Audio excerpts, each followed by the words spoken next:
Jo vetëm si një politikan, por edhe si një pandehuri SPAK, Sali Berisha po e shfrytëzon prej 3 janarit masën e detyrimit me paraqitje për të folur për të akuzuarit e tij.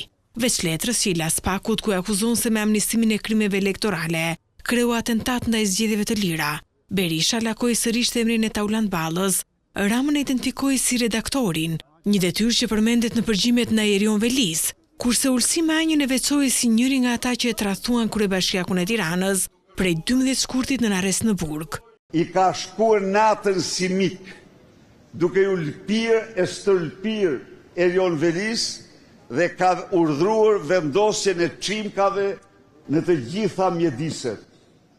Uluziu pra është pjesë e këtij kurthi, se nuk e priste të ishte regjistruar, masi Uluziu i kishte dhënë çdo garanci që ai është njeriu i partisë siç ka qenë. Ajo për të cilën po flet ish-kryeministri Berisha lidhet me përgjimet e kryera prej SPAK-ut në burgun e Durrësit, ku po mbahet kryebashkiaku, i cili po hetohet nga prokurorët e posaçëm.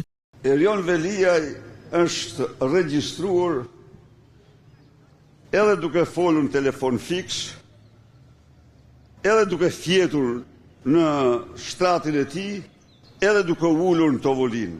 Ate e kishin mbushur me sa duket me çimka në të gjitha anët.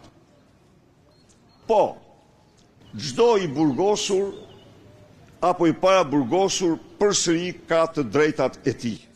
Dhe përdorimi i kurtheve të vjetra, t'i çosh Uluziu për t'i dhënë siguri dhe pastaj të kryesh këto veprime, do të thotë që është kalon çdo lloj përmase, është si në tragjeditë e vjetra.